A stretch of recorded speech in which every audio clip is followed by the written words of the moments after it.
All right, here I am at the Westfield Road railroad crossing in Ecorse, Michigan.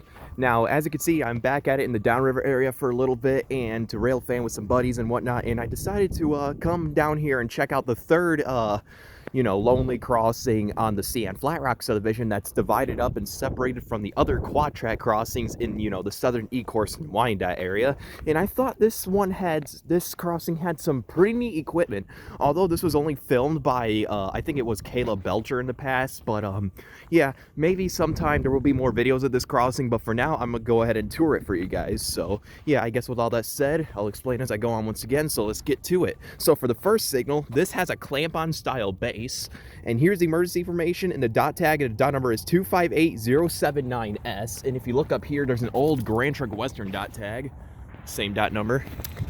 But yeah, and then for the lights, this has two pairs of Western Cullen Hayes 12 by 20 inch first generation LEDs. As you can see, they're dotted, and these are sitting on a WRRS Light bracket. Now, back in 2010, this mass signal used to have WRRS 8-inch lights, I believe, but these were replaced.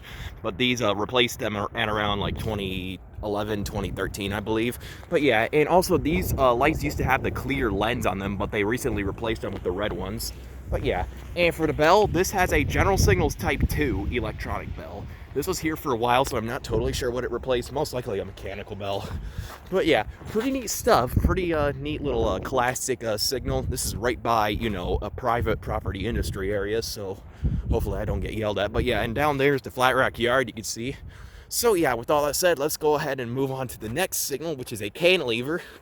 So yeah, and for the next signal, this one has a Western Cullen Hayes cantilever, I believe. Usually this will be a WRS cantilever, but the Western Cullen Hayes ones has this updated base, so this is a Western Cullen Hayes or Federal Signal cantilever. And here's the emergency information and the dot number once again. And I believe there was an old dot tag on this pole. Yeah, I'm not totally sure.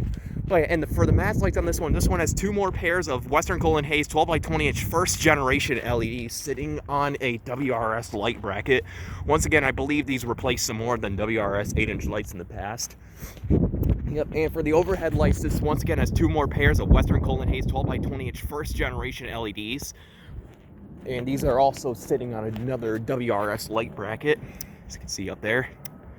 Yeah, pretty neat stuff. This cantilever really reminds me of the one at Center Road, in Flint, but except this one has all first-gen LEDs, and which replaced a WRS 8-inch lights in the past, and all of these used to have clear lens in them, just like the ones at Center Road. But yeah, and for the bell, this has a low-pitch Siemens electronic bell, which replaced a WRS mechanical bell back in the late 2010s, somewhere around there.